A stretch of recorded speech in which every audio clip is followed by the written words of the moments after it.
Halo semua, dalam video kali ini kita akan membahas mengenai tata nama senyawa kimia. Oke, sebelumnya kita harus kenalan dulu nih tentang tata nama senyawa kimia itu apa, bagaimana, dan apa sih gitu ya. Nah, sebelumnya kita harus coba kenalan dulu juga sama yang namanya nama-nama atau istilah-istilah di kehidupan sehari-hari ini. Mungkin ada yang pernah dengar, atau mungkin ada yang sering banget pakai istilah ini untuk di kehidupan sehari-hari. Yang pertama ada yang namanya air. Oke, siapa sih yang nggak perlu air, ya kan? Kamu tiap hari juga minum air, masak air, cakep nggak? Dan juga kamu mandi pakai air juga.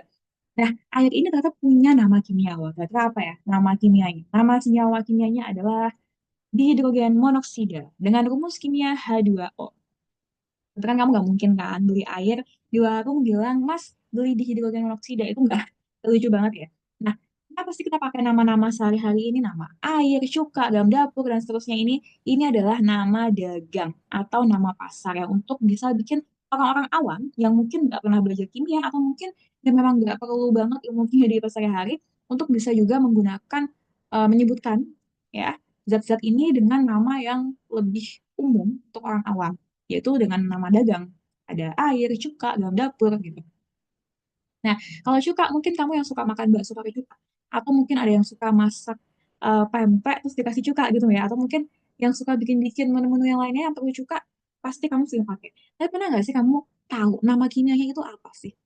Ternyata nama kimia dari cuka itu adalah asam asetat dengan rumus kimia CH3COOH. Nah, kamu baru tahu kan sekarang? Oke, gimana kalau garam dapur? Ini nggak mungkin banget kamu hidup tanpa garam dapur. Pasti kamu tiap hari akan makan yang namanya garam dapur. Sadar atau tidak sadar. Entah di masakan kamu sengaja masukin, atau kamu beli suatu menu makanan di luar yang memang rasanya asin, itu pasti ada garam dapurnya. Nah, apa sih rumus kimia garam dapur? Nah, ternyata rumusnya adalah NaCl dengan nama senyawa natrium klorida. Nah, baru tahu kan sekarang? Bagaimana dengan asam muriatat? Kamu mungkin asing banget dengan nama ini. Dan ternyata ada loh istilah nama asam muriatat ini yang ternyata rumus kimianya adalah HCl dengan nama senyawa asam klorida. Nah, di bawahnya ini ada persoda-sodaan ya. Ada banyak soda, tapi ini bukan soda yang kamu minum setelah kamu makan ayam goreng crispy ya, bukan ya. Jadi ini istilah-istilah dagang untuk beberapa zat yang mungkin dipakai untuk keperluan rumah tangga, ya, tapi bukan untuk diminum ya. Ada yang pertama ada soda api. Soda api ini dikenal juga dengan soda kaustik. Kenapa dibilang kaustik? Karena memang sifatnya itu kaustik atau mengiritasi ya, tidak baik bila terlalu sering atau terlalu lama terpapar ke kulit gitu ya. Jadi nggak untuk diminum ya, bukan untuk diminum. Karena ini adalah natrium hidroksida dengan rumus NaO. Nah, di bawahnya ini ada soda kue. Pasti yang suka banget baking atau mungkin yang mamanya jual kue, mungkin akan sering banget bertemu dengan yang namanya soda kue. Kira-kira rumusnya apa soda kue? Mungkin kamu tahu atau pernah baca label di botolnya. Nah, ternyata soda kue itu punya rumus kimia NaHCO3 atau nama senyawanya natrium bikarbonat. Nah, kalau soda cuci apa ya? Nah, soda cuci itu punya rumus kimia hampir mirip dengan soda kue, tapi cuma hilang hidrogennya aja nih, namanya Na2CO3 atau natrium karbonat. Terus kalau soda abu itu apa ya? Nah, soda abu atau ash soda itu juga ternyata sama. Jadi Na2CO3 atau natrium karbonat itu nama dagangnya ada dua macam. Ada yang bilangnya soda cuci, ada yang bilangnya soda abu. Sama seperti NaOH, ada yang bilangnya soda api, ada yang bilangnya soda kaustik. Jadi nama dagang ini ternyata kadang suka nggak konsisten ya.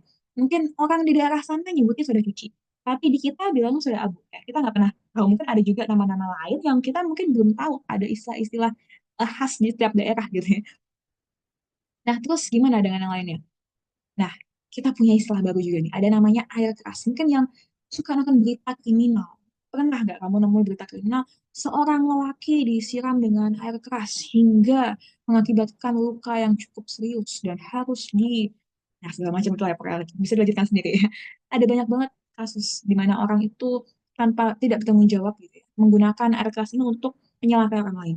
Nah, ternyata air keras ini sama loh dengan air aki. Nah, kamu yang suka otomotif, suka nge-service motor gitu misalnya, terus ganti aki, terus kamu tahu apa itu air aki? Betul banget, air aki itu punya rumus kimia H2SO4 dengan nama asam sulfat. Nah, ini nggak boleh ya dipakai atau dibeli sembarangan untuk mencelakai orang. Bahkan kalau kamu ingin menggunakannya untuk kebutuhan pun kamu harus pakai sarung tangan yang tebal ya, sarung tangan vinyl yang tebal gitu ya, dan juga harus pakai masker, kacamata pelindung. Ini nggak boleh sembarangan dipakai sebenarnya ya. Nah, yang kedua ini kalau misalnya kamu suka berenang ya, suka renang mungkin liburan di kolam renang ada bau-bau nggak enak. Bau-bau yang mungkin menyengat kamu hafal banget buka kaporit kayak gimana lah ya. Nah, si rumus kimia kaporit ternyata rumusnya adalah CaClO dua kali atau kalsium hipoklorit. Nah, fungsi kaporit ini kan kalau di kolam renang tuh untuk membunuh bakteri atau kuman-kuman yang mungkin bisa menularkan penyakit dari sesama pengguna kolam renang. Nah, kalau batu kapur apa tuh? Nah, beda ya. Batu kapur dengan kapur tulis itu beda. Kalau kapur tulis, kapur yang kamu pakai tuh untuk nulis di papan tulis. Tapi kalau batu kapur itu batu kapur, kayak batu apung gitu loh. Jadi ada beda ya. Memang mirip istilahnya. Kenapa? Kalau batu kapur itu CaCO3 atau kalsium karbonat. Senyawa ini juga terkandung dalam kulit telur atau cangkang kulit telur. Ada CaCO3. Nah, kalau kapur tulis apa dong? Ternyata kapur tulis itu punya rumus CaO. Jadi kalau kamu yang suka main engklek pakai kapur ditulis di lantai gitu ya, itu sebenarnya isinya adalah CaO atau kalsium oksida. Beda dengan kalsium karbonat itu beda ya. Nah, yang suka makan manis-manis gitu ya, atau yang memang sudah manis dari lahir, oh, bukan. Ada namanya gula pasir ya. Gula pasir itu sebenarnya punya rumus kimia yang juga cukup unik. Bukan glukosa, ini beda ya. Kalau kamu yang pernah belajar fotosintesis, hasilnya adalah glukosa, itu punya rumus yang berbeda dengan gula pasir. Kalau glukosa itu C6H12O6, kalau gula pasir itu C12H22O11 dengan nama senyawa yaitu sukrosa. Terus kalau gula susu apa tuh? Mungkin yang pernah didiagnosis atau mungkin mengetahui kalau dirinya itu punya intoleransi terhadap gula susu atau alergi gula susu atau mungkin hal-hal lainnya yang berhubungan dengan gula susu, tahu namanya apa? Betul banget. Nama kimianya adalah laktosa dengan rumus yang ternyata sama nih dengan glukosa. Rumus kimianya yaitu C12H22O11. Loh, kalau gula pasir sama gula susu kan sebenarnya berbeda senyawa ya. Tapi kok rumus kimianya sama gitu. Nah, ternyata rumus kimianya sama, tapi sebenarnya susunan struktur kimianya itu berbeda ya. Dan juga namanya jelas berbeda, sukrosa dengan laktosa. Nah, ada juga istilah namanya sal amonia. Ini bukan saya, bukan salinium juga, tapi ini sal amoniak. Nah, sal amoniak itu punya rumus kimia NH3 atau nama senyawanya adalah amonia. Nah, dari semua hal-hal, semua zat-zat kimia yang sudah kita lihat di sini tadi, kamu pasti notice ada yang namanya inkonsistensi atau ambiguitas. Loh, kok yang ini, yang ini disebut itu, kok namanya mirip loh, kok namanya sama tapi kok beda senyawanya loh. Kok senyawanya rumusnya sama tapi kok namanya beda. Nah, bingung kan? Nah, gak ada yang pernah tahu juga kenapa bisa kayak gitu, karena setiap daerah punya sebutan masing-masing juga bisa jadi ya. Nah, terus kalau kita hanya menggunakan nama dagang sehari-hari untuk mempelajari kimia, tentunya nggak akan efektif karena nama-nama tersebut akan berbeda-beda di setiap negara. Ya. Mungkin di sini bilangnya gula pasir, tapi kalau orang bule nggak akan bilang gula pasir kan, pasti bilangnya sugar apalah gitu ya. Atau mungkin untuk kapur tulis, kita kan bilangnya kapur tulis aja. Ya kalau orang bule bilangnya chalk, ya kan? Itu berbeda bahasa. Oleh karena itu, kita perlu yang namanya satu aturan baku yang bisa secara umum dan universal digunakan di seluruh dunia, di seluruh daerah, untuk menyebut satu persatu nama senyawa-senyawa kimia ini. Nah, jadi apa sih kira-kira alasannya? Kenapa sih kita tuh perlu banget bikin aturan atas nama senyawa? Emang apa sih urgensinya? Tujuannya, fungsi itu buat apa? Coba tebak dulu sebelum saya jelaskan. Mungkin bukan itu. Sedikit lagi hampir. Betul banget ya. Jadi karena nama kimia ini bisa membantu kita memastikan bahwa nama kimia yang diucapkan atau ditulis itu nggak bikin ambigu gitu. Nah, artinya setiap nama kimia itu harus merujuk hanya pada satu zat saja. Tadi kan contoh ada, kok ada soda cuci, ada soda abu. Tapi kok sama senyawa kimianya Na2CO3 juga. Itu kan ambigu ya. Bisa jadi mungkin orang lain bilangnya soda abu, tapi kita soda cuci kan jadi salah gitu ya. Jadi itu menyebabkan ambiguitas. Nah, dengan aturan tata nama senyawa itu bisa menghindarkan kita dari kebingungan ambiguitas ini. Nah, kenapa sih kita harus menghindarkan yang namanya ambiguitas? Tujuannya adalah untuk memudahkan ilmuwan dan orang-orang yang bekerja dengan bahan kimia dalam mengkomunikasikan dan memahami senyawa kimia, juga dalam mengidentifikasi komponen dan strukturnya.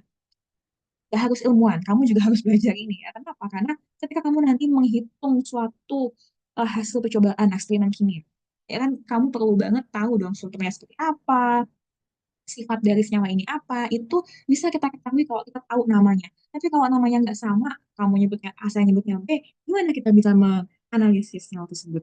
Kita akan menyulitkan tentunya ya. Nah, makanya kita perlu belajar tata nama senyawa kimia ini. Nah, siapa sih yang mengatur atau membuat peraturan mengenai nomenklatur atau tata nama senyawa? Kalau di kimia ada namanya IUPAC atau International Union of Pure and Applied Chemistry atau Persatuan Internasional Kimia Murni dan Terapan. Nah, ada beberapa klasifikasi dalam penamaan senyawa kimia. Pertama, senyawa biner, ada biner non-logam dan logam, biner logam dan logam, dan juga senyawa poliatomik. Kemudian ada senyawa asam dan basa, dan juga ada senyawa hidra. Nah, perlu diketahui, ini hanya klasifikasi untuk penamaan senyawa kimia yang umumnya adalah bersifat anorganik. Sementara untuk senyawa kimia organik, itu ada sendiri cabang ilmunya. Jadi bukan di sini. Nah, ini kita hanya terfokus pada senyawa-senyawa yang sudah ada pada daftar di sini. Oke?